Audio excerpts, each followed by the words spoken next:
deep sleep is like an hour. I was like, dude, really? That's because you're single, player. I feel like single people have insomnia like crazy. Nah, it was even when I was with her. Stressful sleep. Oh no, nah. It's just Hey, but you were sleeping though. It might have been stressful sleep, but you were sleeping. Yeah, we'll see. Like I used to just toss and turn with her too, but we'll see. I'm about to start drinking. I got some tea and stuff. I meant to do it last night. I got some little herbal tea that's supposed to help relax the body and all that.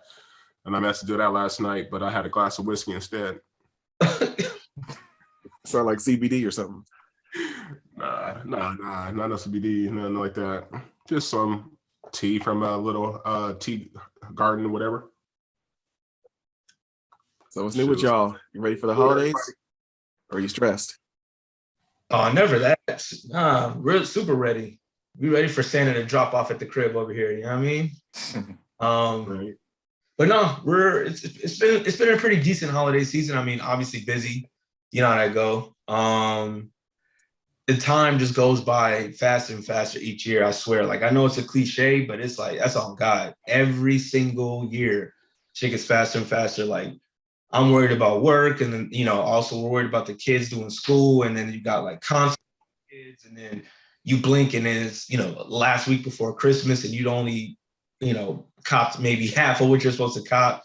So it's always crazy, but it's always a good fun. It's always a good crazy to me.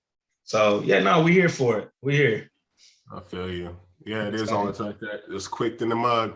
And I messed up because my son's birthday is on the 18th. And I accidentally gave him one of the Christmas presents for his birthday too, because I had them all in the same area. So I let him open one of his Christmas presents on his birthday. So now I got to go get him a new Christmas present. I was like, dang, oops. But yeah, and it's been snowing and stuff, so I haven't really been to the store. So I'm gonna have to get that either today or I probably won't see him till after Christmas anyway. So because I had him the other day, so it gives me time, but it still sucks. You're a great father, man. Because my birthday, I mean, Harold should know this too. With us, our birthday being directly after Christmas, that shit gets melded. Ain't no. Yeah. I accidentally gave you one of your birthday presents. Let me go get you another one. It's like, nah, fam. 4 really good Christmas presents and one little punk ass birthday present, and them out. Like, no. Nah, I always try to separate it, make sure. Sometimes I even do it when we're all together. I used to do it early, maybe do it like because his birthday's on the 18th, so we used to do it like 7 days before, the 10th or the 5th or something early in the year. Sometimes, or not early in the year, but early in the month, just so I can have it differentiate. But yeah, I've got to make sure he realizes, hey, it's 2 separate holidays. It's not just one thing. It's not his fault. He was born next to Christmas and stuff. Oh, they'll let me know. They're like, hey, it's separate, but the presents aren't. We'll get you a cake. They'll be like this. Like, we don't even get a whole ass check in between that time. That's not even a full 2-week period. So now True. You're gonna get this little dollar store, present with a cake, and we're gonna keep it pushing. No, I feel you. Yeah, my brother, his birthday's on the 27th. So yeah, he had that same fortunate timing, I guess you can say, for him. It is what it is, but it's funny that you guys mentioned that because now I just remember I didn't buy him a birthday present. We do on Christmas, like I'll leave that up to the wife, but a birthday, since his birthday is coming up, I do gotta pick up something there. But at this point, you hit 30 plus. If you're not getting gifts for the kids, it's not really like you have to. At least for me, it's not like you have to focus on the gift. Really, it's like, all right, yeah. Oh, Christmas, you want to? Oh, yeah, here's a gift card. Oh, you want? Oh, there's a gift card. Like that's my thing. So exactly, I'm just gonna pick up a gift card for him and keep it moving. Yeah. Hey, that's the easiest way to do it. So I wish I could just give him a gift card. Dude just turned 9. That's crazy, dude. 9 years old already. So he ain't trying to use no gift cards right now. But you'd be surprised, man. That my kids range from 7 to 10, and all they ask for is gift cards. One of them wants a gift card for Fortnite. One of them wants a gift card to Roblox. One of them wants a gift card to go shopping at Target, so they can just get whatever they want. Yeah, that's cool when they 7. But yeah, for the gift card for the gaming, that's something set for the gaming though. So that's a little different than hey, here's an Amazon gift card, man. kind of thing. But yeah, I don't know. I'll see. I'll cop him something cool. We'll see. Yeah, I heard that Roblox thing is a super craze right now. Fam. I'll say this: Roblox game is actually kind of dope. Like, obviously, it's all like 18-bit, like a regular Nintendo or something like that. So like it's whack in that regard. But in terms of like all the extra games you can play, it's all right. It's pretty cool. It's like a lot of things to do. And then, it's a money grab because like the Robux is what it's called. Like you get Robux and you can like Little teasers. hook up your character and like, yo, I want my character to have a hat, a fly ass hat. That's gonna cost you $20. And it's like, you know what I mean? It's all little things. Same with Fortnite, but I was don't know gonna how say, you isn't that the same thing as Fortnite, or no? Wasn't that Minecraft or whatever, or some like that? Yeah, it's like Minecraft. It's almost like Minecraft, but Minecraft, like there wasn't as many like extracurricular games you could do. Like Roblox, there's like thousands of games. You know what I'm saying? And it's kind of entertaining, but because I played it before, it's just you have that with a few of those things now. Even at a basketball game, I got them. It was like where you can get them swag and you can pay for different cards to unlock players and stuff. Well, that's why 2K is more lucrative than Madden. Yeah, they've been doing it. They know how to do it. They know how to make their money. It's just some games are more about it, like Roblox and all that stuff. So they deliver it. Even Candy Crush is like that. They're like Candy Crush was making bank. When I worked at the Nexus line, people were telling me they spend like $100 a weekend on free Candy Crush. I remember this lady was like, "Yeah, my son spent like $500 over the weekend. I need somebody to give me a credit back and blah blah blah." I was like, "You didn't lock your phone?" Like, he knows the password. I was like, "That's your fault. I'm not going to give you a credit because you let your son play on your phone all day and he bought $500 worth of bonus stuff on Candy Crush. I'm good. I'm cool."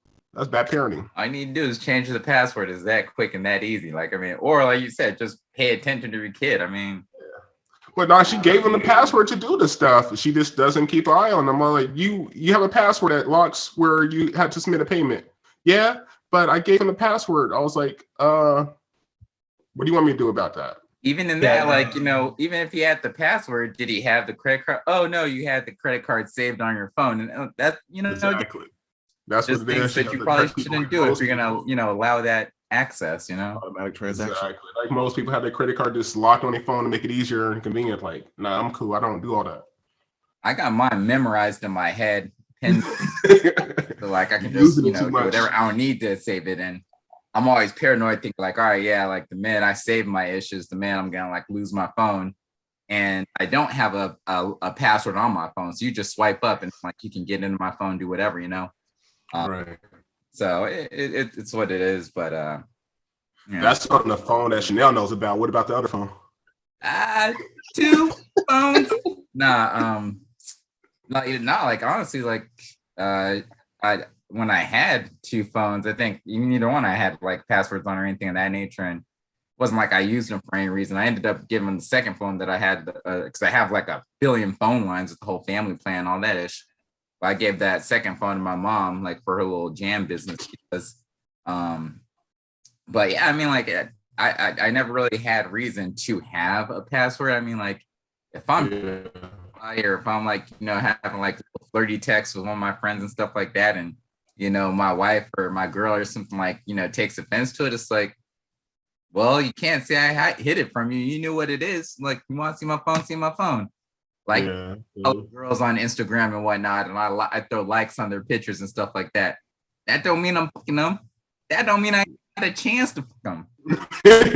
Like Belize and stuff like that. Like, you know what I mean? Like, it's I don't know. It's just I find it so weird that people get like so insecure and like freaked out by like text messages, or not text messages, I guess, but more so like just images and liking photos, or when you're out in public or whatever, you just happen to window shop, like glances, a girl walks by and admire beauty. Like, what the like? Yeah, I don't think is that why you wear glasses most of the time when you're out?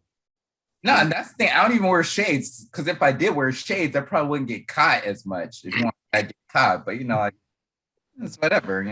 The trick though is like when you see something and you want to look at it, you don't look at that person. You like point out something in the back or the foreground, like, oh dang, like you see that over there, but you're really not looking at the building. You're looking at old girl. You know what I mean? Yep. I'm telling all the tricks of the trade. So tricks. Huh? everything it is what it is. Like, can you believe she wear that? I'm glad you never wear that, babe. Look at that. She looks so trashy. You got it exactly. Yeah. But no, I have a password just out of default because like when you set up a new phone, it asks you to make a password or whatever. So I did that out of default and never went back to the settings to take off the password. But I never had anything to hide or anything about it either. So it's like whatever. But I just do it out of default now. Yeah. No, Wallen, I have a 46-digit password just in case. You feel me? Like you guys, in case what though? Yeah, I'm joking. It's like, but in case what? I don't know. In case I'm feeling froggy one day. It's not bad when you type it in on the computer. It sucks when you have to do it on the phone because switching to different things, adding characters. I got to use the @ sign, the asterisk, the exclamation point, all that nonsense. That takes effort. That's a hassle too. Yeah, like and everything, every thing you have a password for is different. One will let you type in whatever you want. Another one will only let you use numbers and letters. Another one you need numbers, letters, and characters. Then you need numbers, letters, characters, capital. Oh, it can't have recurring letters. All this bullshit. Like, oh, it needs to have like 8 characters or 10 characters. Like, so yeah, a lot of times, if I'm forced to do a password, usually it's something that relates to like whatever I'm going to. Like if it's I don't know, like my NBA, profile thing or whatever, right? Like I'll just use the name of a team or something and like one of my favorite numbers or some junk like that, Yeah, you're exposing your secrets.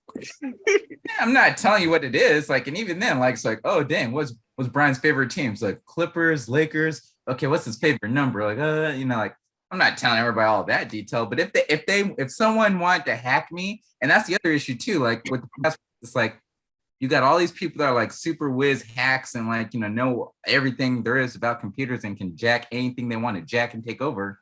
It's like, all right, little basic ASS Brian, like the only thing I probably need to worry about is like someone doing like credit fraud or me or whatever, and like effing up my credit worse than it already is. It's like, if you like log into my bank accounts and everything, like, oh, congratulations, you got yourself $300. You know what I mean? Like it ain't like I like have dollars and dollars and dollars from me. It's more so just identity that would be like effed up because my credit would be worse, I guess. Like I'm not too concerned with people taking anything, so I don't need passwords for that matter, and like being super secure, So I want to go back to something you said that was kind of spicy. Do you often get in trouble for looking? I don't look that much, honestly. Or if I look like I'm not like in the vicinity of like my wife, I'm like respectful in that sense where it's like, all right, yeah, I mean, because nowadays you can see it anywhere and everywhere, so you don't have to be like out and see like a fine girl. It's like, oh, like, I want to see a fine girl. Let me just pull up my Instagram. You know what I mean? It's like, whatever.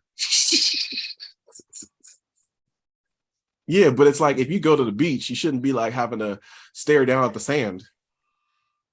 But again, you love San Diego, right? There's not like a whole, or maybe like I'm just like picky or whatever. I don't see like a whole lot of girls like as like hella fine, hella attractive, and didn't like a lot of people nowadays. As I've grown older and see more people in the world, it just seems like they're basic. Like she looks good. She's like, drop dead gorgeous. So I don't know, I don't, or maybe I am looking and I just don't realize it. But yeah. She doesn't call me out a lot, I guess, And it's like you became desensitized to it. It's just like, because it's everywhere. It's all on your phone. It's all on this, it's everywhere. So when you see it, it's like, it's just whatever. It's not like, hey, I'm drilling. I'm not, and plus, like we all grown men, we all late 30s and what have you. We not like these little teeny boppers looking at stuff all day. So I feel you. Like, I told Hero the Kardashians, right? Like everybody thinks like every one of these Kardashians is fine as fuck, and it's like no, like not really. Kim They looks basic. Chloe looks basic. It's like, no, like, I mean, how the f- is the Kylie Jenner girl, like, like everybody's in love with her and like being a billionaire, and I don't can get it. I make note, like, there's so many more girls I choose over them. So it's like, 100%. that's what's attractive to people. And like Quincy was saying, like, like maybe for these teeny boppers and stuff like that, like, oh yeah, these are the most beautiful and gorgeous girls in the world. But older, it's older brothers and stuff. It's like, man, like, it seemed better than that, and whatnot, whatever. Yeah. Now, what I was about to You got say, it something was to like I add, told Harold, but I didn't tell you guys yet. Like, it's official. I got that Thailand booked. Going to Thailand next month for 2 weeks. Nice. Word. 2 weeks. Next month, you said? Yeah, on the 16th to the 30th, going to Thailand for 2 weeks. Just getting out of here. Yeah, man. That's I dope. bought the tickets last week, and I was like, you know what? Forget it, I'm just gonna buy it and Solo. get out of here. I mean, about to get him some Thailand strange out there. I'm not. I We'll heard see. it costs us a few pennies. Heard it costs a few pennies to get something out there. You better indulge. Yeah, man. Some strange food. Be safe. If you want to call it that. Be safe on multiple occasions. Because they got the I don't know for a fact, but making the jokes and stuff about that, about like the lady boys and whatnot. So Yeah. people there obviously careful because like sex, you got those diseases and all that ish. And then careful number 3, it's not Russia, but they got that Brittany Griner, so they catch you slipping, you'd be locked up for forever wherever you go. Yeah. Well, I don't even smoke, but they actually just like a couple months ago, they actually just legalized weed out there too. So they actually be selling it on the street corners, like next to the food, like you go to a farmer's market, they just selling it and stuff. Like I was watching all these little YouTube videos because I was looking at places I want to stay and things I want to visit, and they're just saying like, oh, they just legalized, and they just show all these people just lined up to a food truck and stuff, like another dude just selling this and that. I was like, dang, that's crazy. I don't got to worry about it because I don't really do all that anyway. So, but it's just crazy that they do that now. Good. You going with some people or you doing a solo trip?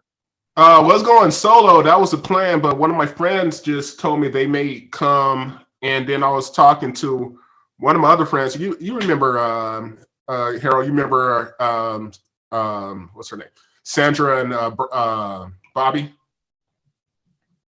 They live in Chicago now, but I was telling them about the trip, and they may come out there with me. They debating it because they're going to do a couple other trips next year, so they seeing if they funds will work. But if they come, cool. If not, solo. But the homegirl I'm actually hanging out with tonight, she's thinking about coming too. So we'll see. Wow. Either way, my trip is booked. Yeah, and I'm going to be in Bangkok mostly, and then there's like this other little Providence or whatever you want to call it, called Pattaya. That's about an hour and a half, hour and 40 minutes away, and it's like right on the beach and all that stuff. So I may go there too. Are you planning on taking a lot of pictures, recording a lot of video, or are you planning on just enjoying and leaving that in the hotel? I'll take some pictures, but I'm not gonna be videoing all day. I'm gonna enjoy myself, but I'm not gonna be like taking pictures and uploading to Facebook every day and all that stuff. I'll take some pictures, and when I get back, I'll upload whatever I got. But hopefully I just enjoy myself, because I found out, like, I noticed, like, when I go on certain vacations where I didn't take a lot of pictures and stuff, I enjoy myself more. Like, I was too busy having fun compared to trying to take a picture of this and that. But I'll take a picture at the temples. I'll take pictures of some food and the beach and stuff. But for the most part, I'm just gonna do my thing. I may go to the elephant sanctuary. We'll see. Not trying to overplan it, but trying to plan a few things out and do it. They have this mall. I guess it's like one of the biggest malls in the world. It's like freaking 9 stories and stuff of this ridiculousness. Looks like a freaking airport. So I may hit that up just cause. Take a cool thing is, like, I'm gonna because with my flight, I can do 2 check-in bags. So what I was thinking about is I got a big suitcase and I got this little smaller one. So I put the little smaller one in that one and fill that up. And then when I come back, I'll bring back 2 bags and the other one is full of randomness. That'd be good. So we'll see. Fire. I was talking when you're talking about the Gucci and the Louis and all that stuff, the little knockoffs. I was like, may have to do some of that stuff, but I don't really care about Gucci and all that stuff. But certain things I may get. But I was looking at this dude bought some little Yeezys for like $20 or whatever. I was like, that's crazy. I was like, those are ugliest shoes and in the mug. So I'm like, I don't even want to waste $20 on those. But the only thing that I've heard, I don't know for a fact because I've never tried them, but supposedly they're like hella comfortable. And if so, that's great. But so are Crocs allegedly. How those appealing whatsoever. The Nike Yeezys, like those first ones with Nike, those weren't bad. Not the first ones, but I think the Yeezy 2s or whatever, those ones I liked. But other than that, like everything Kanye's done fashion wise has basically been trash to me. And it's like, nah, I'll listen and I'm good with that. You know what I mean? Yeah, exactly. So we'll see. I'll cop some stuff for my little man. I want to get him some Muay Thai shorts and stuff like that, and a couple of shirts and stuff just to say that Thailand, he knows that, hey, I got them this in Thailand. So if he goes to school wearing a Thailand shirt, he's like, yeah, my dad got me this in Thailand. That kind of dope. That'd be dope. That's the main thing I want to make sure I cop. All right. Other than that, what's good with the IWED? What y'all got? Y'all got any special plans for tomorrow besides just opening presents or today? My wife, her family, like, again, I don't be celebrating holidays for the most part, whatever. I'm just like there supporting financially or whatever. But we didn't do anything big for Thanksgiving this year. So I guess we're going to have her family members are all going to come over to the house and, open presents because all her siblings, they all got kids and stuff like that around our kids' age. So, it's like good for everybody to see the kids opening up everything at the same time. So we've been cleaning up today and yesterday and whatnot. And, that's all we're pretty much going to do. Just, regular Christmas time present opening. Enjoy themselves. I feel you. Can't back it on Ebenezer Scrooge on it. No. Yeah, not trying to be like anything like Ebenezer Scrooge. It's just like, again, obviously you get older and it's like, you transition when you're a kid, like, oh yeah, you look forward to Christmas, you had your wish list and what you want and so on and so forth. Then at one point you find out, Santa's and Santa, you're like, I don't give a shit. I just want presents. Then you get older and it's like, all right, well, it's cool if like, I get a present or my girl gets present, so on and so forth or whatever. But you get to this point where you're like, man, like I'm 30 plus years old. Like I got a job, I got money. If I want something, I'm just going to get it. Like, why do I need to worry about someone getting something for me? And then you get, you have kids and stuff. And it's like, oh, okay, well, I want them to be happy. Let me get something for my kids. And with my mentality, it's like, yeah, like I want my kids to be happy. I also don't want them to be spoiled. But at the same time, I don't feel like obligated to be like, all right, well, let me get this for you and wait for this special day to give it to you. And like, if we're like at the store, you see a toy that you want, it's not expensive. And I don't think it's like, horrible for me to get it for you. Like, just get it for you then. Like I special days to like give gifts and stuff just seem irrelevant to me. So I guess that's part of the reason why I'm like, it's just another. But I definitely want my kids to enjoy it and stuff like that. So that's what I'm saying. I'm not like a Scrooge saying like, bah, humbug. Like I don't celebrate. I'm just saying like, no, like for me, I don't celebrate, but for the kids, yeah, I believe in Santa for them. Santa's going to give them gifts. I'm going to be like, oh, wow, I'm going to be excited for them tomorrow morning. But in reality, in my head, I'm just like, all right, just for you guys. Yeah, no, I feel you. I was having that conversation with my friend the other day. I was like, when I buy something, I'll buy it. That's what me and Harold were just talking about with that love language as far as receiving gifts. I've never been a big person on receiving gifts. I don't really like it. It's kind of, to a certain point, it kind of bothers me. But I was like, I'd rather just because you ever date a girl? Like hey, You guys I ever saw did a something on sale. Like, oh, a grill is on sale right now. Cool, I'm gonna buy it. Or I need that Instant Pot. Okay, cool, I'm gonna get it. I don't want anybody to get me something just because it's my birthday or just because it's a holiday or just because like whatever. I'll just get it when I need it and I'm good. Like I got him some clothes a couple weeks ago or whatever, and I didn't wait till Christmas, which I could have, but I was like, hey, he needs this hoodie because his other hoodie's getting small, so and it's getting cold out. So here's 2 hoodies because they're on sale. I bought him 2 games. I ended up saving those for the birthday because they're on sale. And that's what it's crazy. Like the with the basketball and the Madden. I got a Madden 22 or something like that because I last year it was like what $50. Like I bought it 2 weeks ago, $7. I was like brand new, still in the wrapper on clearance just because it's a year old. $7. I was like, yeah, I ain't buying you. I know no $50 video games. I'm good. I'm sorry. Especially Madden, where it's like it's the same game. They have 1 or 2 additional features, and primarily it's obviously the players are different and whatnot. But yeah, I at least that's the way I looked at it. I never got heavy deep into Madden or the NBA 2Ks or any of those ones. Like sports video games just seemed weird to me. I'd just be like, why not just play the sport? definitely. At one point, like just Hilarious. video games in general, I just got bugged out on because it's like every game was like $70. I'm like, that's too much. So yeah, no, thank you. Well, What about you, Doc? What's good with you, man? What's going on? Yeah. Sometimes Tomorrow's plans. like I must be like a big kid because even though Christmas is obviously for kids and stuff, like I think once we had kids, I got more excited about Christmas time. So like we do all like the go out to look at lights one night or like go like zoo lights, or just last night we were decorating cookies and doing like hot chocolate, and like we create a list every year of like all the Christmas movies we have to watch, and then we just watch them every night. It's like if you look at Christmas just specifically for gift giving and receiving, I can understand why you would have a mentality like Christmas is whatever. But kids are they're innocent, they want to have fun.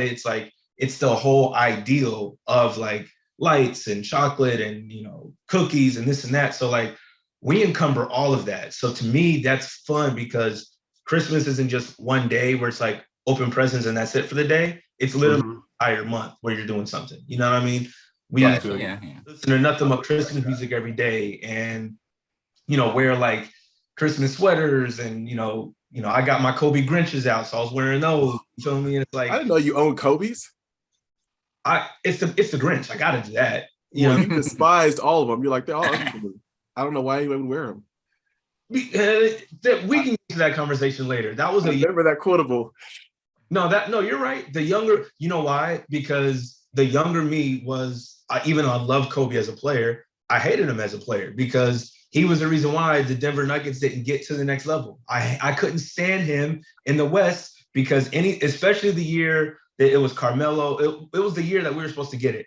You know what I'm saying? We had everybody. We had the squad. Iverson was all of them. And then Kobe came in and tore it up. So yeah, it pissed me off. So I was like, no, I thought you were gonna say you didn't like Kobe because he was gonna, take the mantle from your man MJ, but that's it. Well, no, because that's an opinion. Like he never has and never will, so that's why. But no, it was more so True. Because in the West, like it was literally impossible to get past him. Like it was impossible. So yeah, I was a Kobe hater, but I always loved this game. But yeah, no, Kobe Grinch's fam. I had to do it. You know what I'm saying? Like I'm always it doesn't matter. But no, so overall for me, like, yeah, Christmas season is dope to me. Like, and Brian's right in the sense that like, when you get older, you're like, getting gifts. I get myself stuff every year, all year. So it's like, yeah, there's a shirt I like, if I got the money, I cop it. If there's shoes I want, you know what time it is. You know what I mean? So it's like, even my parents hit me going, yo, what do you want? It's like, we don't have to do this. You know what I mean? I'm not 10 anymore. You know what I'm saying? Like, just focus on my kids, focus on your grandkids. Exactly. Yeah. And I'm perfectly fine with that. But I enjoy, providing them that Christmas experience all year round or every year. So that's what I enjoy the most. So what I will say though, is that the actual Christmas day is super tiring because starting tonight, we have a party at my cousin's house. And then we go from there to my mother-in-law's house because since they're all from Brazil, they open their presents at midnight. So we go over to the crib, then we open presents, kick it there for a few hours, come home, sleep, so Santa can drop off presents, wake up, do our thing here, then go straight to my parents' house because Santa drop presents at their house. You know what I mean? Then after that, we come back here or we go back to my mother-in-law's house. So it's always crazy. You know what I'm saying? So, but that's extra. That's effort. No. Hey, look. Hey, you see how extra? I mean, it's crazy. Look at him. That's extra. No, you're not wrong. It is a lot. I'm not even gonna hold you. It's a lot, but it's for them and they enjoy it because at the end of the day, it's a blessing. They get presents here, they get presents to other houses. Going bar to bar or something like that. You spend quality time with the family, so it's a beautiful thing. It's just like I said, it's a lot, but it's like I did that before when when the kids and all that stuff lived here, and then we go over this family, this person, this mom, this dads, this grandpas, and all that stuff. So I feel you. But yeah, it is. I forgot how much I used to do that since I've been separated the last 2 years or whatever. I haven't had to do it. So, but yeah, it's extra.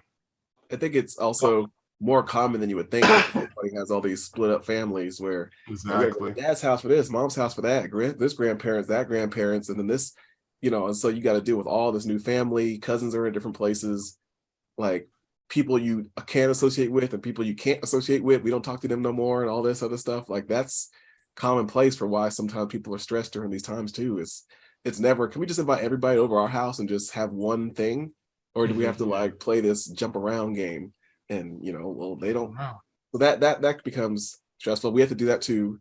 And people that are coming into town, people that are leaving town, how do we spend time with them before they leave? How do we make sure that these people don't associate and get pissed off? And at the same time, there's things like we have to make our vegan meal next to their non-vegan meal, and then make sure that they have vegan snacks and cupcakes and pies and all that stuff, and then non-vegan.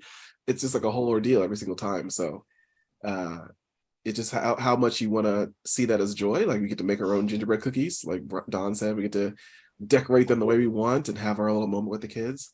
And then there's times where like just enjoying the lights on a drive and a cruise around the neighborhood is cool too. So sometimes that is fun. We're actually doing that tonight. I forgot that is a good point. The different things that Don pointed out that are good, family wise that you're doing that are for the traditions and the holiday and stuff like that. Like we did do lights, which was cool.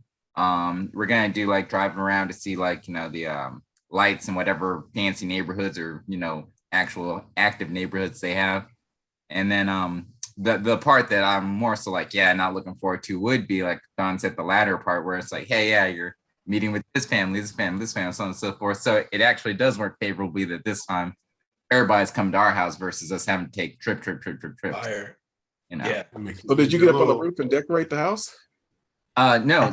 So that was a Scrooge Brian there. Like I didn't decorate. First of all, a 2-story house, and we ain't got a ladder to get my ass up there high enough, let alone like my balance, try to make it up there and put things up. But just get one of those projectors. Like, hey, the wife, she's like, hey, like I want to get this stuff to decorate, and I'm like, all right, I mean, like, if you want to, that's cool. She got the stuff, and like we decorate the yard basically, like the bushes and all that junk in front. So we had a little something showing support, but it wasn't like all decked out lights and everything. Because I'm one of those people where it's like, if we're gonna decorate, I don't want to be that lame house that just has like one string of lights, edge. No, we need to have like lights, and we need to have the ones that are flashing or some design, the icicles or whatever. Go all out or don't go at all. You know what I mean? And so since she went all out with respect to like the yard and decorating like the walkway and the entrance, cool, I'm down with that. But we didn't really do anything on the actual house itself. That's more than me. I actually was supposed to do it this year, and again, time got away from me. Like I said I was gonna do it, but I even brought up the stuff from the attic. I'm like, all right, stuff's from the attic. Let's start with the inside. So we decorated the crib first, did the tree, all of that. And then I'm like, all right, y'all, this weekend I'm gonna get to the lights. And then this weekend. Yeah, when did you start though? When did you start like getting everything out? What? I think we did the tree like a week before Thanksgiving. Oh, okay. So trust me, it's on me. There's no excuse. The reason why there's no lights outside, it's on me. It was one of the things. It was like again, time got away from me, and then on the weekends, we were out doing something, or I was being lazy, or I was doing stuff inside the house. And then before I'm like, fam, it's December 18th. It's too late. So I was like, you think it would make a difference if you owned the house? Possibly. Well, partially yes. Because I've grown super, super, super detached from this crib. This is the last year. It's it. I'm over it. But yeah, that's a part of the reason why. But the main reason is I just flat out just didn't do it. You know what I mean? So, and I felt bad because like Taylor was like, so Dad, you're doing it today, right? It'd be Sunday. I'm like, yeah, after the Broncos game. And then like another game started, and then another game started. And she's like, well, Dad, it's 5 o'clock. I'm like, yeah, but it's going to get dark in about an hour, so I'll get it next week. Then I was like, bro, you're giving your 10-year-old excuses. Just admit it. You ain't man, you could do it with the Broncos on mute, because you're not wrong. They haven't No. They haven't done shit. You're completely correct. You're not wrong. It's bad out here.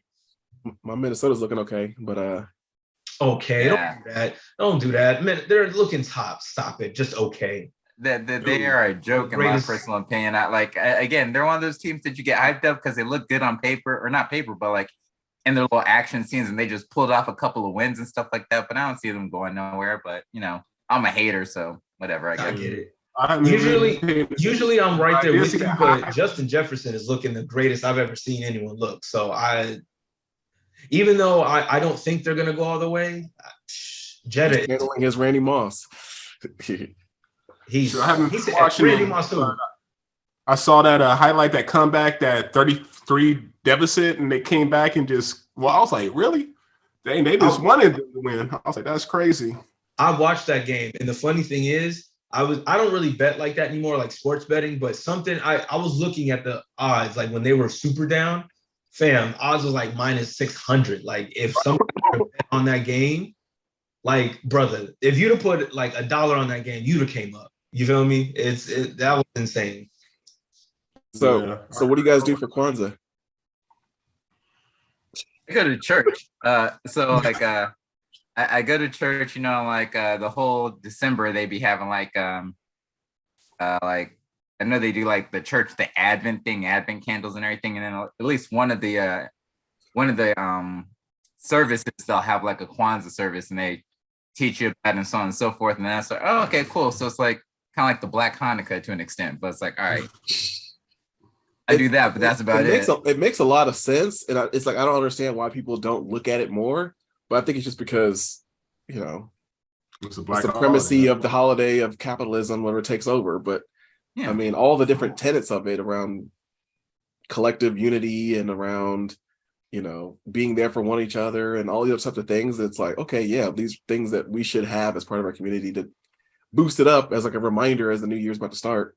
But it's just like it gets lost in the sauce of Grinch and elves and all the movies and stuff. Yeah, all of it. Just like we were talking about that the other day, just like Thanksgiving, it's like all this stuff to be thankful and be blessed.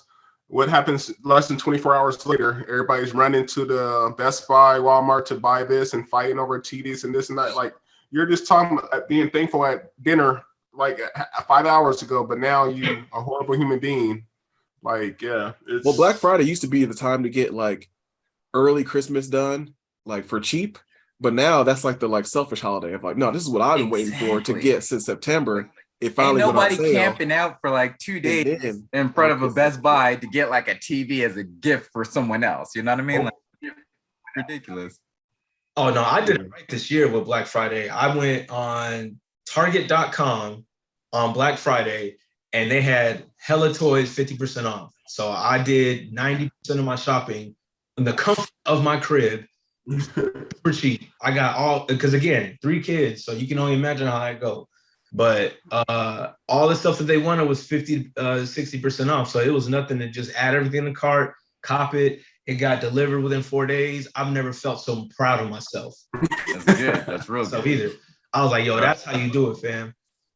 That's the new way, even Black Friday is becoming Cyber Monday. This is the whole week, the whole month of November now. Basically, it's like, hey, early Black Friday this week is deal. The next week is another deal. So it's like, yeah. Yeah, they have Black Friday. Then they have isn't it a small Cyber Monday like that? And then nothing Sunday to my knowledge. Cyber Monday, Travel Tuesday. No, it's Giving Back Tuesday. Wait, what? Giving Back Tuesday. I never heard of this one. Supposed to give it to charity. After all your money's been spent, here's the leftovers. No. I didn't hear that one. Yeah, that's Tuesday. I barely learned about Travel Tuesday, and that was only because I was trying to find flights to go different places this upcoming year and whatnot. And so you look on TikTok or whatever, and they're telling you all the different days and stuff like that. And so that's how I found out about that one, but I didn't know there was a giving back. No. I wish I knew about that. I would have bought the ticket then. Shoot.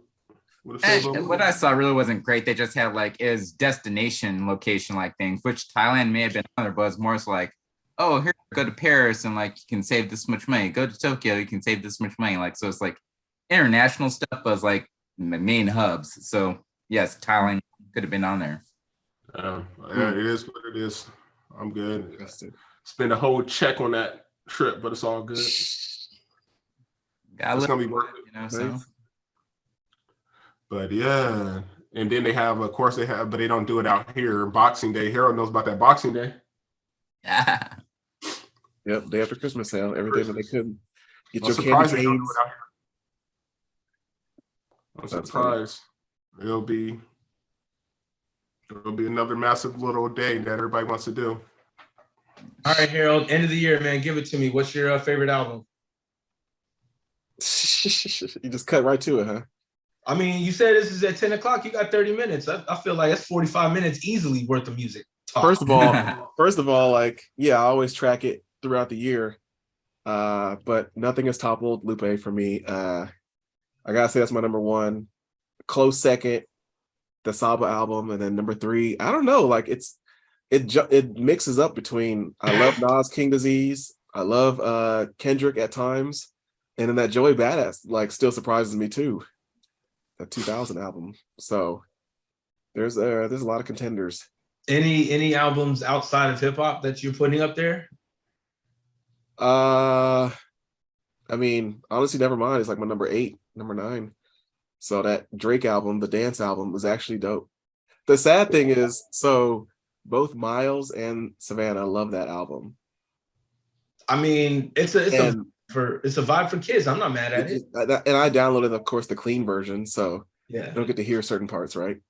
So I have the clean version. It's calling my name. No. So the crazy thing is going to be when they love that falling back on me track, and then they're 15 now. They watch the music video and they go, "That's what I was, excited about." Putting 2 and 2 together. That's what he was doing. The whole row of women he's married is Instagram models. It'll be interesting to see what a 50-year-old Drake looks like to, my teenage kids eventually. Okay. But other than that, I did not like the Beyonce album. I thought Drake did it better. I did not like. There was a lot of R&B that came out, but very little of it was good, I guess. That stood the test of time for me. Okay. I feel like it was good for a weekend, and then I was just over it. So the SZA one was a little disappointing to me. I liked parts of it, but there was a lot of it that I was like, I feel like after 2-3 years, it should have hit harder. I don't know. I just feel like there were a lot of gaps. It was oh, good song, bad, good song. No, hit different. So I just wasn't a fan. I probably liked a third or half of it, maybe. And I liked Control a lot better. I thought that was one of the most innovative albums. So, but that's my overall thoughts. Don, I feel like you had a visceral reaction to my SZA take. I love that album. Personally, I don't understand. I'll be honest with you. In terms of Control being a little more innovative, okay, because we haven't really heard that sound, you know what I mean? And she was in her I'm pissed bag, you know what I'm saying? So I kind of understand that. But this female toxicity that she's speaking on this album, like it's nothing like it. And I do like how I think in terms of the music, like instrumental wise, it sounds a lot better. Like it's not, you could tell it's not just like beats made on a beat machine. Like it's actual like instruments. Like Gone Girl is a fire, like beautiful album. You know what I mean? And even but the 2 minutes and 20 seconds thing is starting to annoy me. What do you mean? Like just when you start to get going, they're like, nope, time to switch it up. Or even it'll be a 2.5 minute song and they gotta have a beat switch a minute in. And it's like, really? I'll give you that. I don't necessarily 100% put that on an artist because they're just trying to adapt to the people and how they perceive music today. So I'm not gonna put it on them to a degree. But no, to me, I love that SZA album. It's one of those that like I find myself going back to it because I sing certain songs all the time. Like it's funny when really Brian did the whole Kill Bill thing. Because I sing Kill Bill all day, every day. It's that tune. It's right here. And even if I go around going super toxic, I do that all day. You know what I'm saying? And to me, it's catchy and it's good. Yeah, I know. Yeah, and to me, like if it's implanted in my brain, you did something right. And it's, you know what I'm saying? So, and I don't know. I think there's a lot of quotables. I think there's a lot of like replay value for that specific album. So it's up there for me. It's up there. And for overall of the year, it's up there. In terms of like rap album, it's funny. I stood on Kendrick for so long, but it's tough for me to do a top because I've got It's Almost Dry up there. I've got Kendrick. I've got King's Disease easily. I've got, it's funny. I love Ab-Soul. You said you didn't like the Ab-Soul album. I've grown to really, really like the Ab-Soul album. So I've got Ab-Soul up there. I've got Freddie Gibbs up there. That Gibbs album, man, that Triple S is crazy. The more I listen to it, I love it. The second half, he goes on a run. The first half, there's a lot I could do without. I think the first half, he gets like after Too Much, like because Too Much, no, the like that one and go ahead. What's the other one? The one that I like the Space Rabbit, Space Vision. I love the like. I like those two. The Anderson Paak track. Yeah, I like that too. I mean, so yeah. At one point, I did have that one as album of the year, which is strange because I originally was like with Don, like Kendrick. That was what's up. And then after that, Freddie Gibbs came out, like, oh no, Freddie Gibbs surpassed him or whatever. And then like I backtracked on that. And then Nas dropped his hit, and it's like, oh, like, all right, you know, like from the rap perspective, I'm kind of like in the same boat as Dom, where it's like, dang, like hard to pick a favorite. And so I just kind of like left it as like, all right, yeah, you know, like, because everything was like more so it's a favorite because that's the most recent one, and that's what I'm relevantly vibing. Not like Harold said with regards to Drake, whatever, never mind, like. That was dope. Like I was vibing with that for a good like 2-3 weeks straight. Like, man, this is all I'm listening to because it's just puts you in a good mood. And then like Don said when it first dropped, like, you know, this is what you're gonna hear at a brunch. And it's like I enjoy it, so I could see myself in that zone, you know. I like it way better than Her Loss. Like Her Loss just didn't do it for me. Yeah. I can't I still to this day, like I don't want to say stand 21 Savage, but I just 21. I don't see any relevancy to what he says, where even like his verses, like some of the stuff he says is just like stupid to me. It's just so stupid. And this one I will stand on that. I'll stand on like me thinking Savage is whack and hella stupid, but I will retract my disdain for Kodak Black because thank you to the Kendrick Lamar album, Kodak Black. I'm like, man, like if I can get over his like whiny voice, which I did get over, it's like, dang, dude actually has decent lyrics and some decent raps or whatever, you know, like even made that with the King Combs or whatever, that track they have, Stop Won't Stop, he even made that good. If he wasn't, I'd be like, man, it's trash. Like, have you heard that track with him and Crush on You, Armani Caesar? Yes. What's up? I have a video for it too, surprisingly. Yeah. No, it's fire. But no, I 100% agree with, first of all, your 21 Savage take. I've always said that. I personally don't get why people think like, and because everyone says like, oh, for his generation of rap, he's fire. I'm like, no, he's not. Like, he's monotone the entire time. His and the thing, even his like ad libs in the background. Oh God, 21. Like that shit's annoying to me. Like, Thank you. Person that keeps saying your name over and over and over again. You feel me? Like, it's funny. Your name is 21. I don't need you to go 21. I do like that track he did with Game on Game's last album. It was okay. And listen. Like, honestly, the only 21 Savage song I like is A Lot. I think for some reason, maybe it was the beat, maybe because it was J. Cole's verse, but like he kind of, he kind of floated on that. I think because the beat was monotone, he's monotone, so that how much money you got? A lot. That kind of floated a little bit. I like that. But everything else 21 does, like, even because I don't mind the Her Lost album. I actually kind of like it because I think Drake brought himself on that. I actually like Drake on that album. But yeah, man, 21's whack to me overall. But no, I'm surprised to hear you say that the R&B was kind of whack this year, because I felt the opposite. I thought like the Lucky Day album, so to me, is still like a top 10 album. And again, SZA came out and showed up. I don't know if you're familiar with like Amber Mark, but she put out an amazing project. Kevin Ross put out an amazing project. I don't know.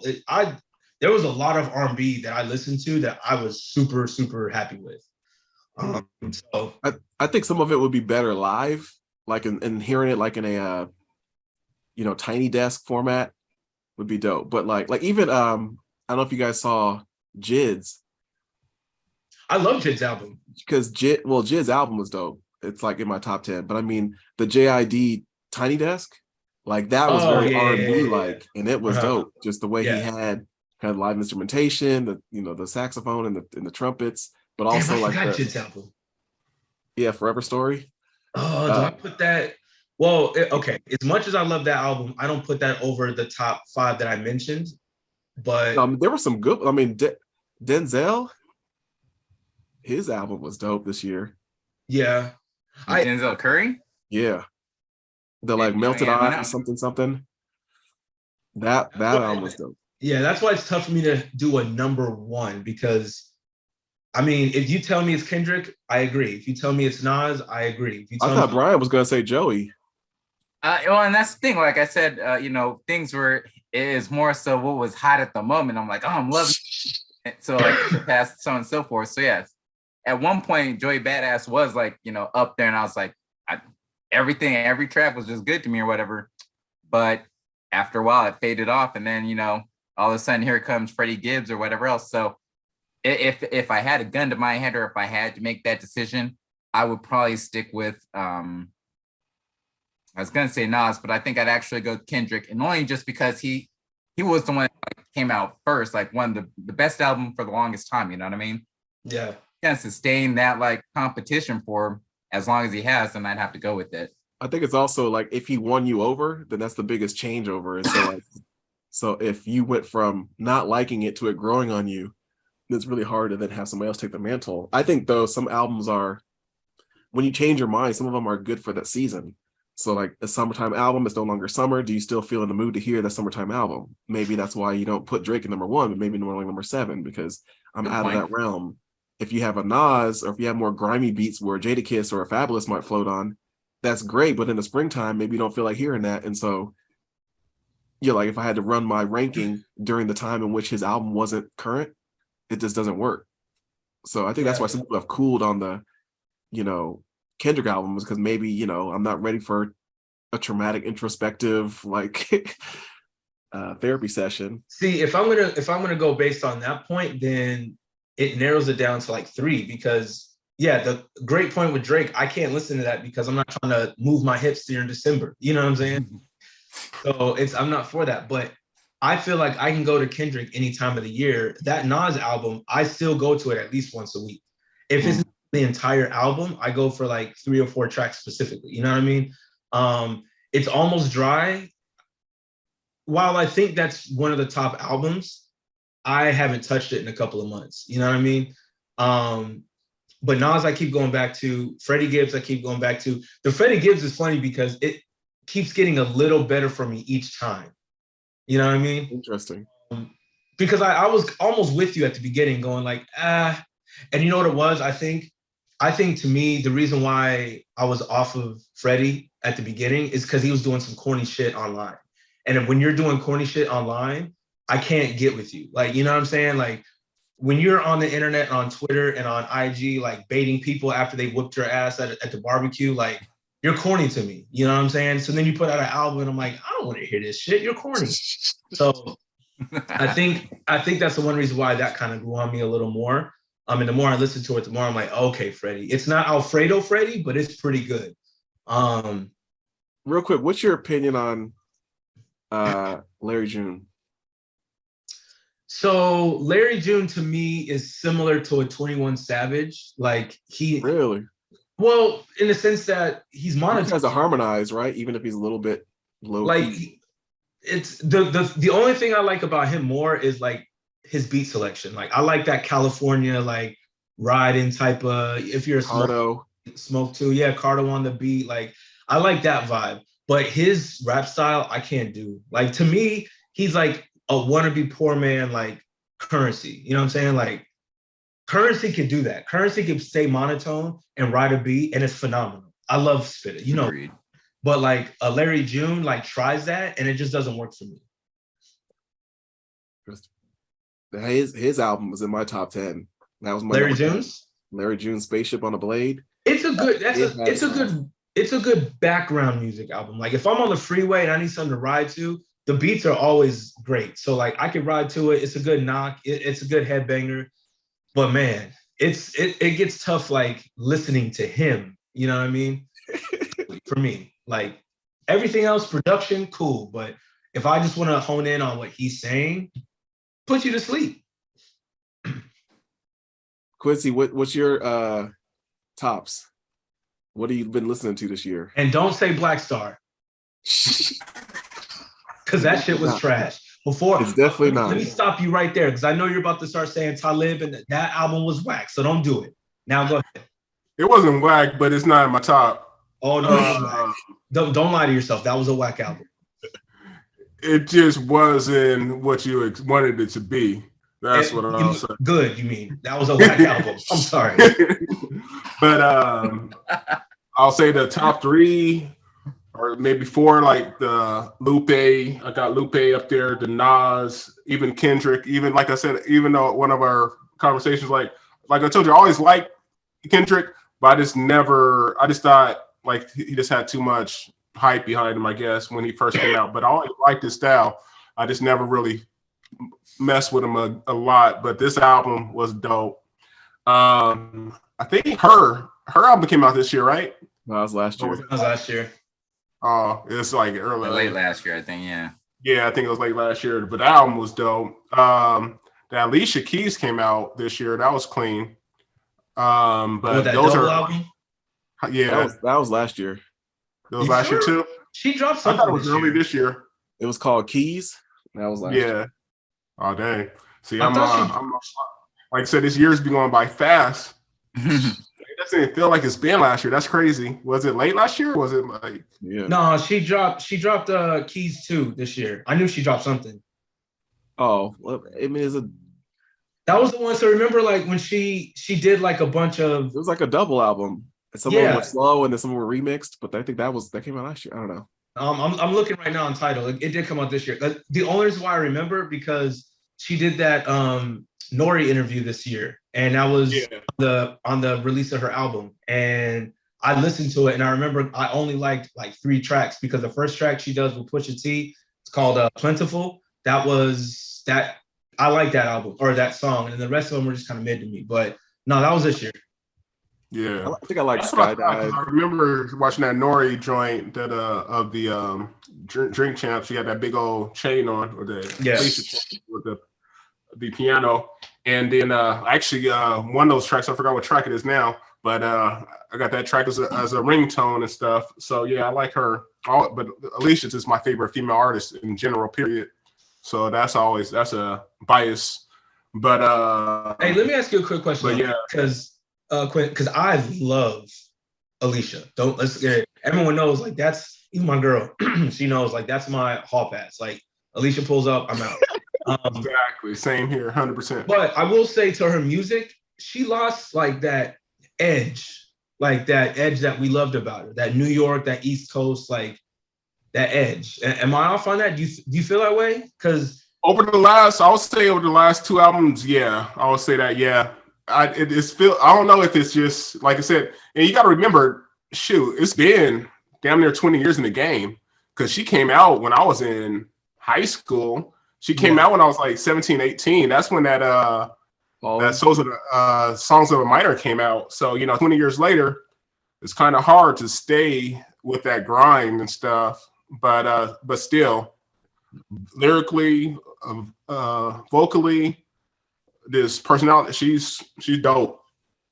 Yeah, it's tough for me. I try to be biased because I'm so in love with her, but it's been mid since Girl on Fire. I got to be honest. It's been mid. I think the last two albums they're good, but they weren't like her level, her caliber. But every other one, like, it's been on point. Like I can listen. I feel like that argument could be made for pretty much any artist that's in the game like that long, like exactly point age, and they're, they have this mentality at that age. They grow and now they're like focused on something else, you got artists, they come out and they have songs like just being bitter and angry and hatred and mad and after they actually have some success and 3-4 albums later, it's like, hey, yeah, like, now I got married, I have family, I have kids, so now I'm gonna start singing about that stuff as opposed to breakups and whatever the issue was back in the day. Like at least I feel like most artists kind of progress in transition album by album if they stay in the game long enough. You know what I mean? Yeah. No, I feel it, and that's true. I just think with her too, she lost a little bit of. Not even just edge, maybe that was the wrong word, but just like creativity to me. I don't know. She can still get busy on the piano, like of course. She does the hooks, like for that City of Gods was dope. That saved the song. Yeah, but aside from that, yeah, no, her content has been kind of mid to me. But anyways, my bad, Quincy, keep going. Oh no, that's what I was saying. But yeah, it's like I think and it's with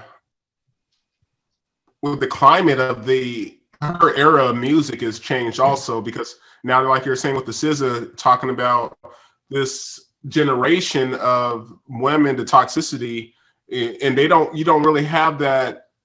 Like, back in the day, you had Alicia, you had Mariah, you had Aaliyah, you had David Cox, all these women that were talking about real love and stuff. You don't really have that really as much. Like, you can say her for the most part, you can say Snow Allegra, but you can't name 15 freaking women that just was just beautiful and just sung about purity of love compared to I want to cuss half the time. That's probably one reason I didn't really dig SZA as much. I'm not really big for with females cussing, especially in R&B. I don't really like it. I never liked it. Even in the rapping, I can tolerate it I can tolerate Eve rapping. I can tolerate Brad, like Trina or the Brad or whatever. But Mickey and what is her name? Cardi, like, I'm over all that stuff. Like, yeah, females rapping or females cursing all the time. Like, nah, I'm cool. I don't like it. Joseph called your mom, Joseph.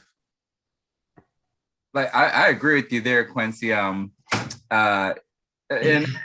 with that, to clarify, like, I enjoyed the SZA album as well. I thought it was dope, but I couldn't put up there. I was like, oh, this is a great album, whatever, because like the cursing or the profanity, and it's not so much like that they're cursing or whatever, like you're saying, like with Nicki and Cardi B and all them, for example, but more so the way in which they're cursing, just aggressive as far as like, fuck my pussy, like, like, whoa, like, no, first F that, or I don't know, just something about the way you say it or whatever. And with the SZA album, it's like, yeah, she was cussing a lot of junk like that, but it just added to that toxicity. And it's like, it's a dope vibe, but I can't takes away from it forever for that long, like like I said, I don't hate her, but it just takes a little bit away to me from the art and the beauty of what it could be. You realize toxicity's always been around in R&B. We just ignored it. It's just a little more prevalent now, but it's always been around. Like when you think of certain songs, you know, talking about cheating and this and that, but it's just not, as prevalent. It's just not, and plus, like, you know, when you growing up, you don't really hear it. You hear certain other things, but when you actually listen to a track, you're like, this dude's talking about this? Like, really? He's talking about that? Perfect example, like remember the Too Close? They still play that, baby, you know it's crying. Yeah. Right? Like that song, when you actually listen to the lyrics and stuff, and like as a kid, you're just vibing with it. You listen to the lyrics now, you're like, dang, okay, it's about It's hella racist. You get too excited because he's dancing with the girl, you know he's about to bust and all that stuff. Yeah. Like that. Like, Peaches and Cream. You actually have to read into it though. You have to read into it. Whereas like again, R&B now, you got like a Bryson Tiller talking about that pussy and they hit that like just it's just more out there. It's exactly what he's saying. There's no like there's no hidden agenda. It's not like, you know, you had to read into it like there in your face. Yeah, there was no back then. There was like all these innuendos and stuff. Now it's not anymore. Like I said, like when you don't even. When I was a kid, hearing that you know, Peaches and Cream track, you didn't think they're talking about what they're talking about. You thought like, oh, Peaches and Cream, oh, cool, that sounds good. What like, but you talking about nothing and this and that and that? Like, dang, that's damn, it's crazy. That's funny. But yeah. So okay, so because you guys are so R&B heavy, whatever. Here's all the albums that I did not like from R&B this year. Ari Lennox, I was disappointed in. Age, Sex, and Location. Some reason I was expecting way more, especially off of her last album. To me, no. Blast got a lot of hype. A lot of people love the Blast album. I couldn't get into it.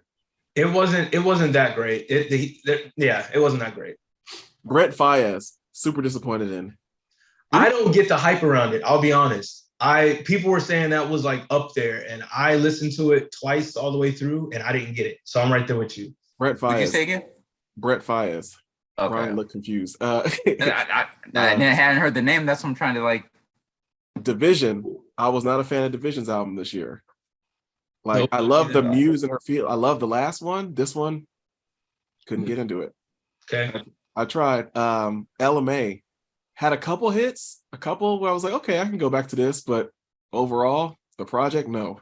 It was okay. I played it a couple times. It wasn't terrible. It was okay. The Giveon, I expected a lot of things from that. I cannot get into Giveon or how you say his name. I don't like him. No. So I like Giveon. Yeah, it's dope. Mary J, that album was not it. I was like, okay, you need to stop. It might be time. She's one of them ones that it's like, hey, look, we appreciate everything you've done from early 90s up until mid 2000s, but you're already cemented. I appreciate you, and just why don't you clear everybody's sample? They're gonna sample you for the rest of your life. Just get the sample bag and just fade away into the sunset. So that was disappointment. Mariah the Scientist. So don't do that. That was a good album. So I think it was just like an EP. I don't know if it was a full album. Her album, I want to say last year was good, but this whatever quick 3-4 track thing, that was good. I actually liked that. That was a 4-pack. I like that one. Okay. I'll give you on that one. Tink. I expected a lot of good things from Tink. And I think her album was called Pillow Talk. Yeah. I don't know. I feel like she's lost what made her special, where she could kind of do the in and out of harmonizing, a little bit of rap, a little bit of R&B. And I just feel like whatever one she picks, it's the wrong one. Yeah. So no, did you listen to she got away from Timbaland, that's why. So yeah, she tried to be independent. And shit just not working. Yeah. And then Young Blue, or Blue, whatever he's going by now. That album was, I don't know, maybe I just don't like his look, his voice. I don't know what it is. It just doesn't do anything for me. So that was cool. It was a cool bop. I liked it. His was very beginning of the year. I want to say it was like January last year. Yeah. So anyways, those were like the main ones that stood out to me. But I don't know. Like, obviously, you said you like SZA. There might have been a handful of decent ones, like the Candy Drip from Lucky Day. Lucky Day. I don't know if you still listen to Lecrae, but he put out something, whatever, which is kind of It was cool. Christian Yeah, it was cool. rap. But I don't know. There's Yaya Bay. There was a lot of other people that came out with stuff. But what stood out to you that made this like a great year? R&B wise, like I said, Amber Mark is probably one of my favorite R&B albums of the year. That's such a vibe. I love the album. Candy Drip, I still play. I love Candy Drip. That was a dope album, and his deluxe was fire too. Kevin Ross put out like a little EP, a couple like 3-4 tracks, yeah. I'm trying to think who else. You listen to that Isley album? Alex Isley? Didn't the Isley Brothers come out with a little? Oh, I don't know. I don't listen to them anymore because they sound corny. You know why? No, I'm gonna tell you why really quick. Because you know that joint, the Yams joint, right? Which I love. Love the Yams joint. Are you saying that? Can I get to the yams? Yeah. Hell no. No, have you heard the remix with Uncle Charlie and Ron? Nah. So Uncle Charlie goes off on that song. I absolutely love it. But Ronald Isley sounds very disgusting on it. He's 95 years old or something like that. And he's he's like a 40-something-year-old. It sound like, he said, it sound like mac and cheese when I'm in it. I was like, fam, you sound terrible. And then he said something like, I'm all about your biscuits and gravy and ain't gonna be no leftovers. And I'm like, brother, you can't even move. So he sounds nuts. So, and look, they literally made probably one of my favorite songs of all time. So I'm always gonna give them respect. But he's gotta stop. He's had a lot of good. You're gonna hate because like, oh yeah, he did that shit with R. Kelly, but you know, in that case, what you're saying now, it's hilarious. I'm not mad at anybody that worked with R. Kelly to a degree because I get it. They're in the industry. I hate R. Kelly. You guys know my stance on him.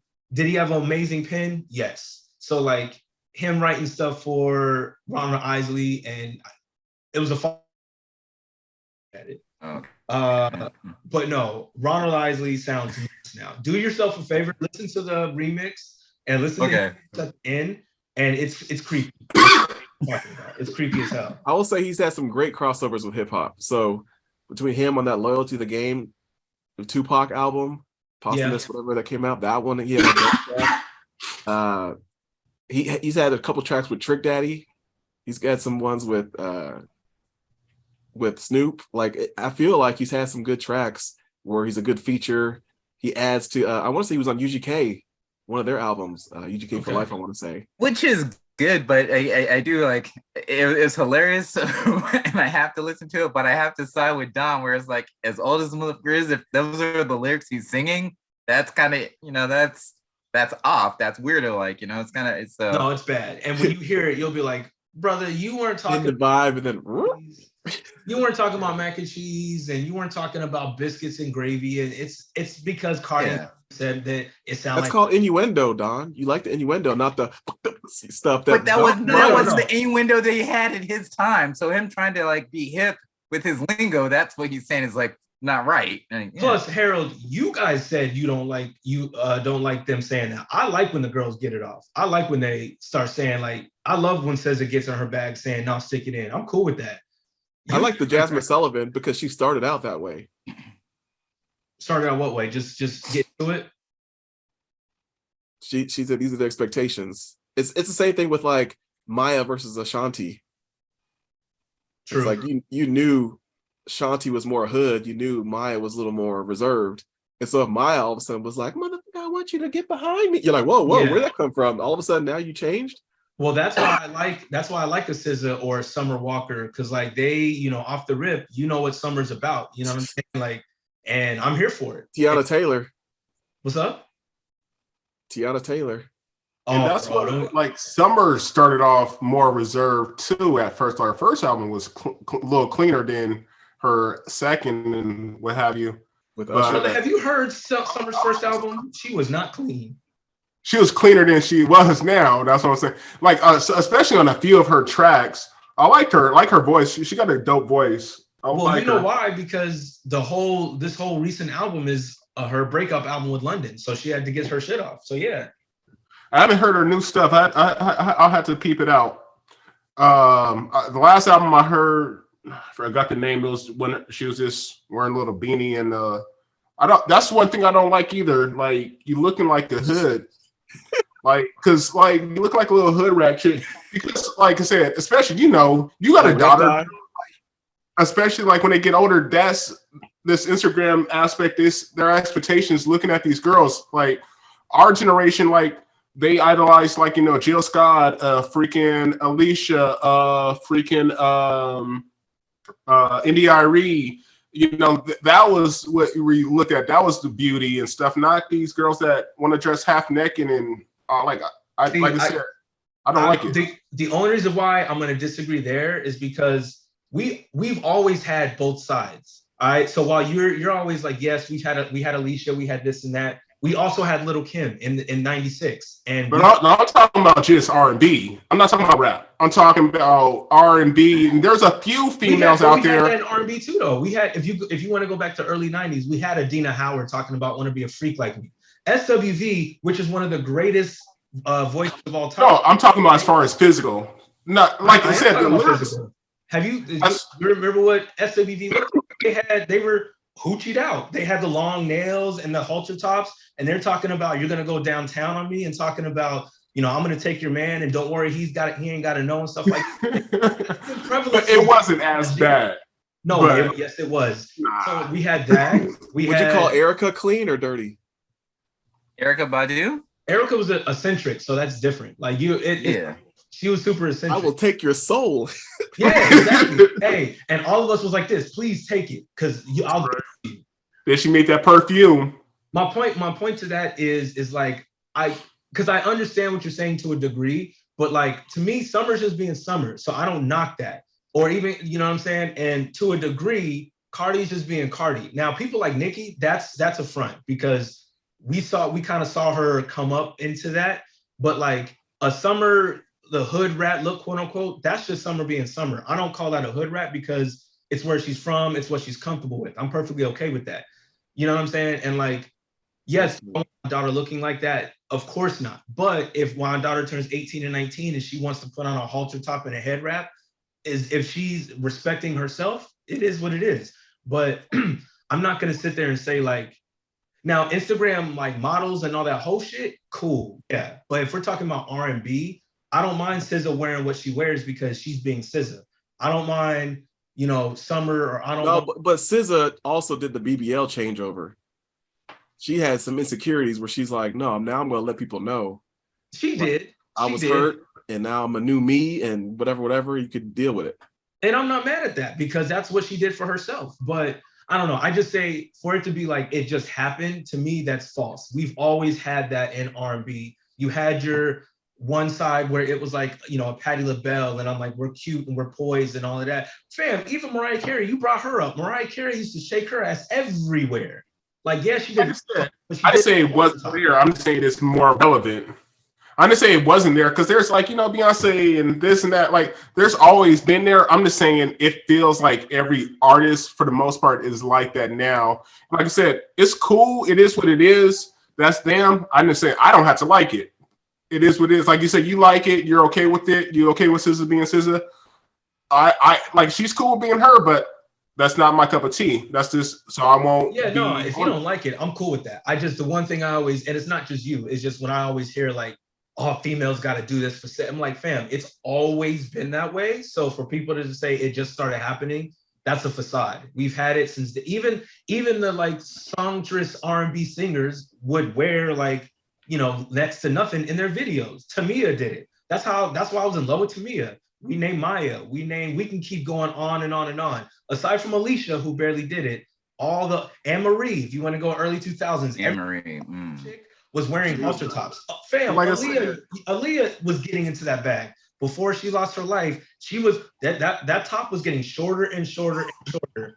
And then when in the video We Need a Resolution, she was sexy as hell, fam. That was like the last video we saw her. So she was in that bag too. You feel me? There's a difference between looking sexy and looking like a hoe, though.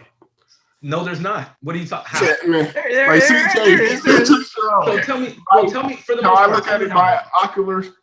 Go ahead. No, I feel you. But like I said, tell me how. I'm curious. Tell me how.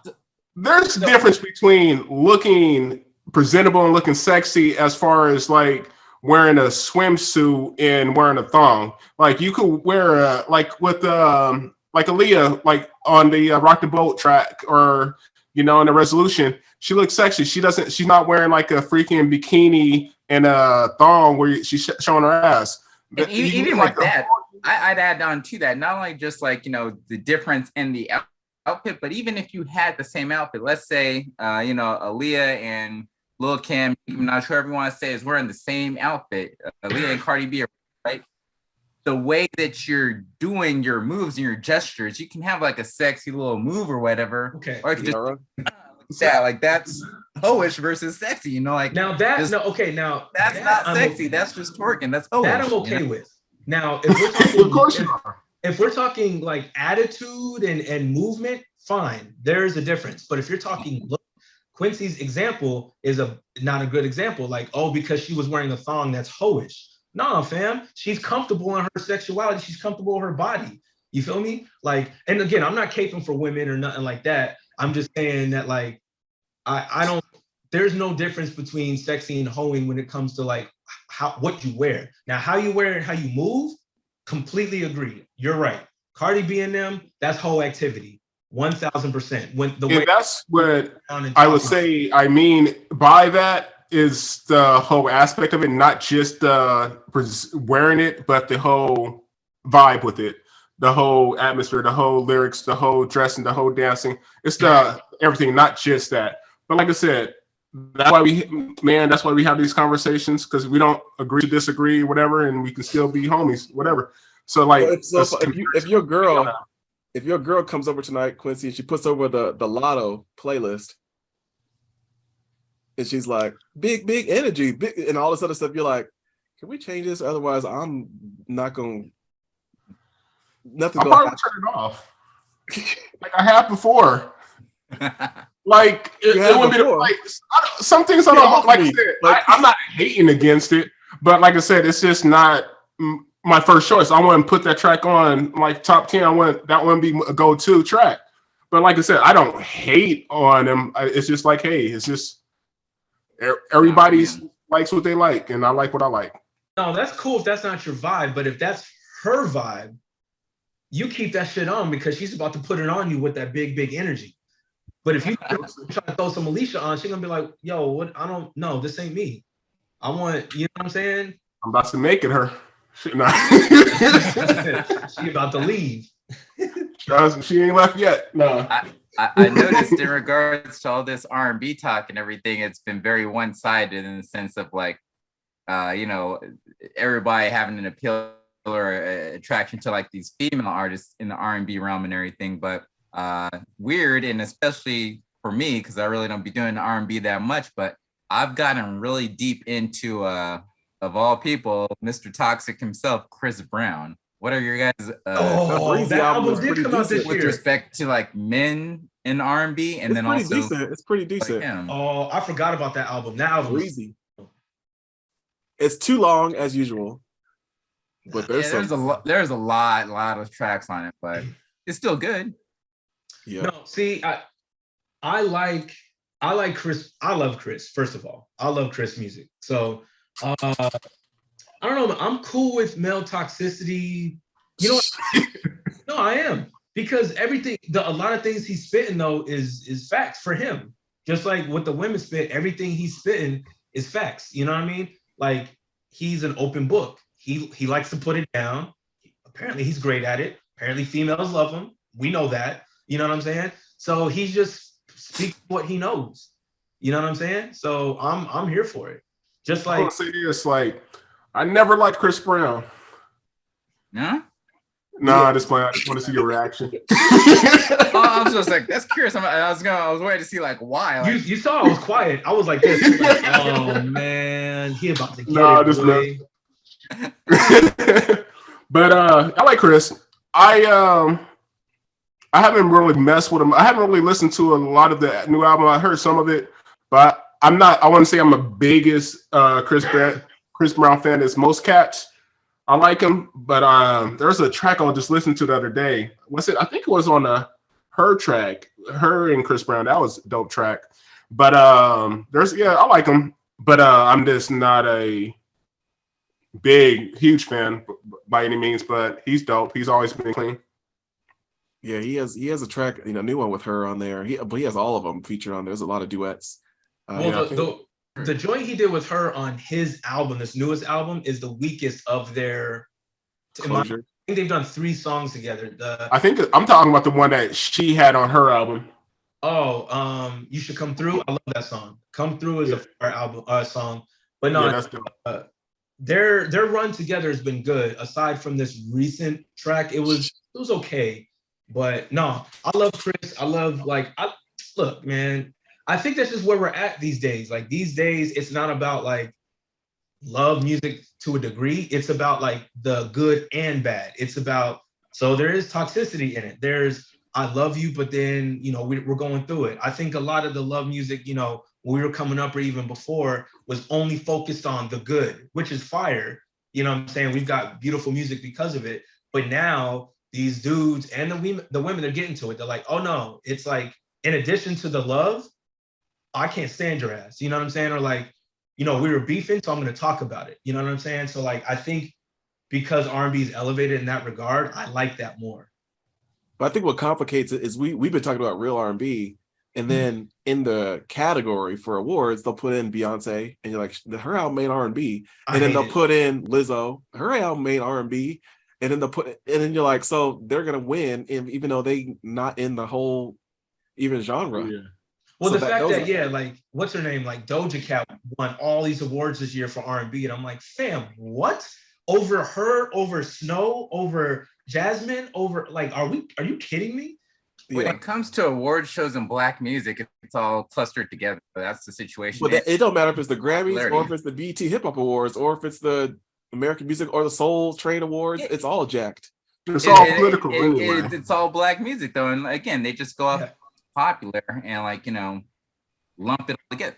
Although it wasn't, you know, BET or anything, but remember Tyler the Creator? He won like best hip hop album or whatever. Yeah, he was on, you know, like making the speech talking about like, you know, not really hip hop. I don't know why, you know, I don't recall exactly, but the point is like, it's like, no, you're right. It wasn't necessarily like the right genre to actually have that in per se, or even if you are going to have it in there, that be the best of all of the rest that actually are legitimate like rap albums or legitimate R&B albums and stuff like that. It's just, that's why I really don't pay too much attention to stupid awards and shit like that. Because exactly, it was a few years ago now, but it was like when that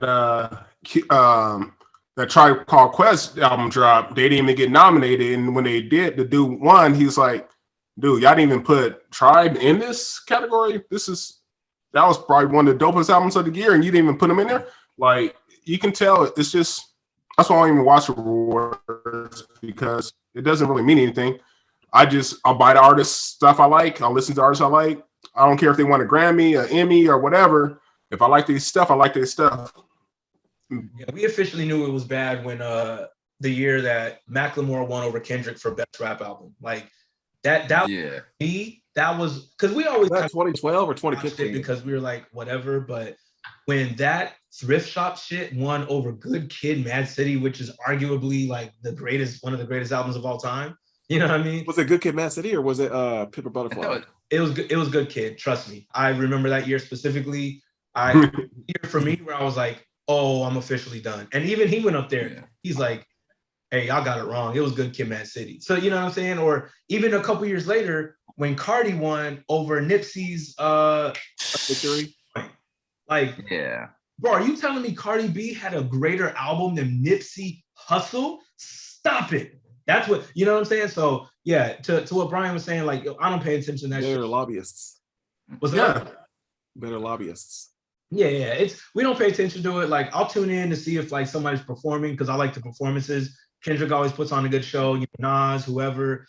So I'll watch strictly for performances. But after that, yeah, no, it's kind of whack. What about that Babyface Duets album? Did you guys listen to that? That wasn't bad. The was it like ladies night only or something like that? Yeah, it has some joints on there. It was pretty good. That was like a feel good like R&B album. But see, even in that, right?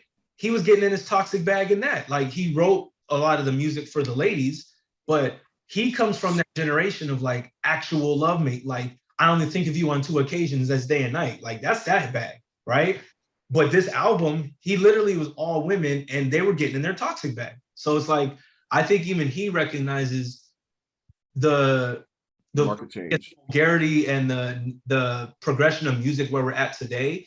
It's like keeping it real. You feel me? It's not just, oh, I love you. It's like, nah, I'm gonna talk about the real shit that happens throughout the week in a relationship.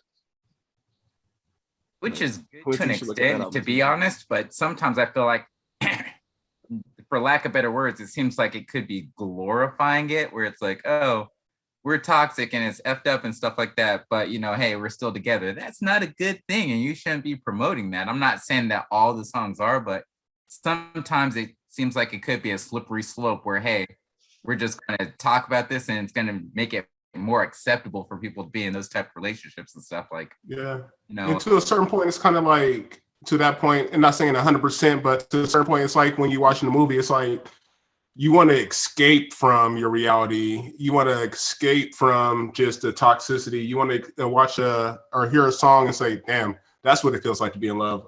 I know I had a bad day in this spot, this, that, that, this. I don't want to listen to it, somebody else's version of that. I want to watch a good movie and just escape from my reality and stuff for a moment, even for 2 hours or whatever, compared to like, hey, I want to watch a movie that just my life where I'm mad at my ex-girlfriend or the kids acting a fool or whatever the case may be. And in addition, like going back to the toxicity, it's like, it wasn't just, like, oh, now everything's like, being toxic. They did have toxicity back then, but it's like, talking about, like the blunt, open sex stuff. Like now they're talking versus like innuendos and stuff like that. In the past, it was kind of the same. You'd have situations like way back in the day, like if loving you is wrong, I don't want to be right. That was something.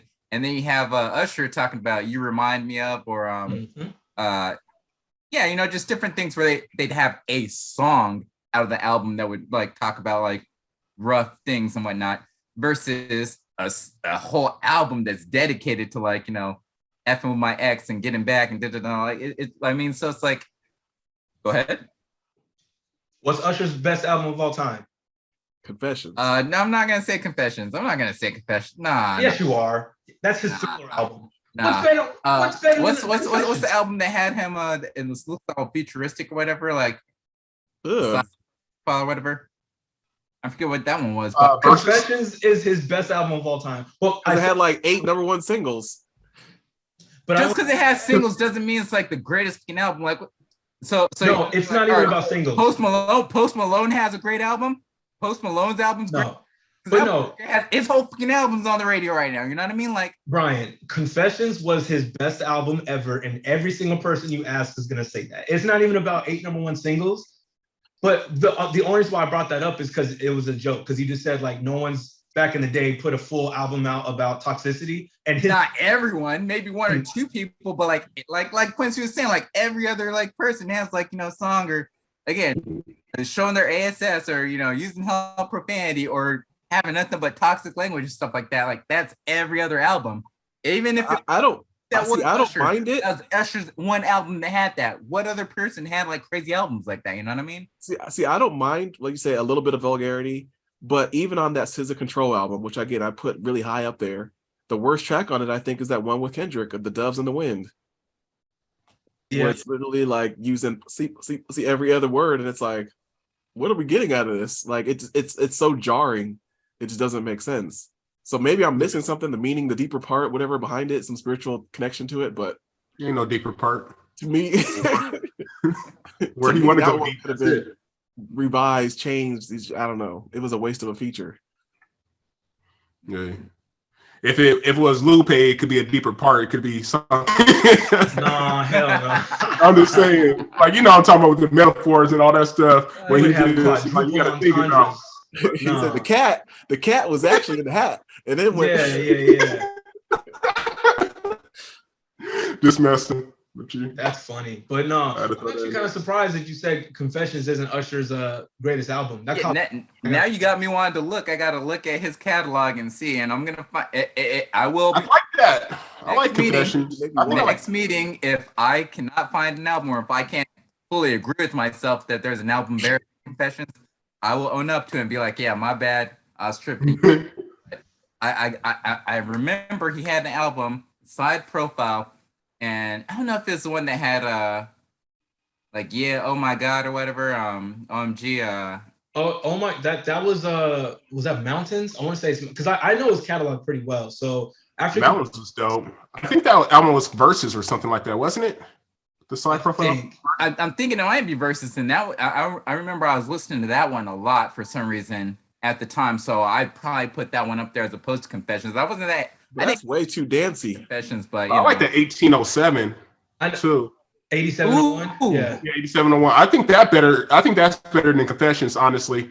But I think Confessions just a little hit harder. It was just in that time where it just got bigger, quicker. But as far as it has that track with My Boo. I know you like Alicia. It has some creepers that were on the radio.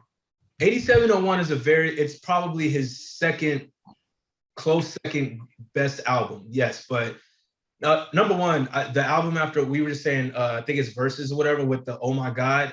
I'm one of the few that hated that song. I absolutely hated that song. Once he got into that like dancey Euro electric bag, that he left R&B for me. After Confessions, he left R&B, and that's when to me, Usher kind of went downhill. But leading up to that, like My Way, then 8701, then Confessions, he was on a run, and then after that, he did. I still dig him. I mean, if he plays stuff, I'll listen to it and everything. Like it's cool, but he ain't playing nothing from his recent catalog. He's playing things from what you remember. The last one I heard from him was like that. the Bout It or whatever. Make a sound. No Limit, like that. And that shit was whack. What? Master P, No Limit. Come on, man. It was mid. I'm sorry. It's kind of like that Omarion like Supposed to Be or whatever. Where it's not like a great song, but it's just like, oh yeah, catchy and you just vibe with it, But it's Usher. That's the thing. Like, well, okay, maybe my expectations for certain people are too high. Like, again, if you give me My Way, which is a phenomenal album, then you give me 8701, which is a classic album. Then you give me Confessions, which is a classic album. And then a few years later, No Limit. But there's some people that have been consistent in what they put out, which is why I like Chris Brown. Chris has been consistent for at least a decade. You know what I'm saying? Kendrick has been consistent. Nas is, for the most part, there's certain people like Lupe has been consistent. That's why, like, when I hear someone like a legend, Usher, put out super, super mid music, just like I said with Alicia, it's kind of disappointing. I feel you.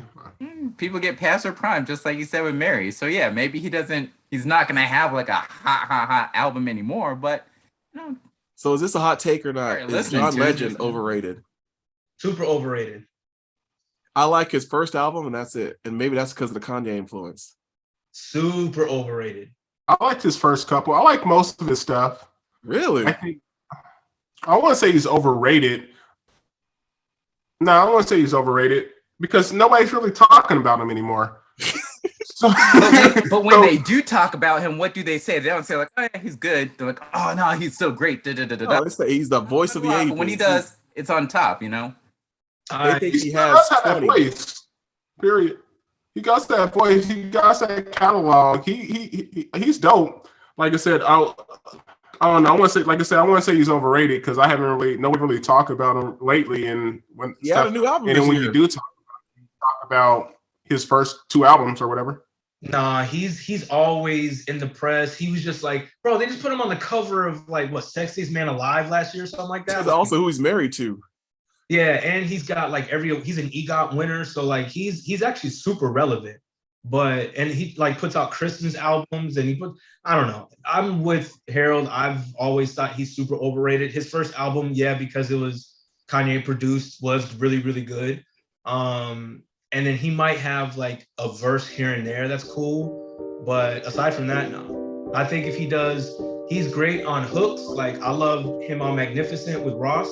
But aside from that, he's mid to me.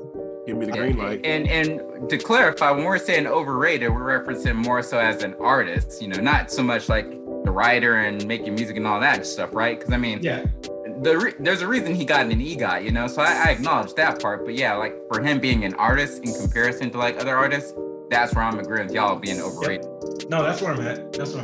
His music to me just always been like whatever. You know what I mean? Yeah. All right, well, I'll let you guys get back to your festivities. All right, then. Lovely. Yes, sir. Merry Christmas and Merry Christmas. Y'all be safe. Happy holidays, all those wonderful things. Harold, happy early birthday. Yeah. Yep. We'll both be 38 on the other side of this. Yeah. Get you up to Quincy. Yeah. Almost there.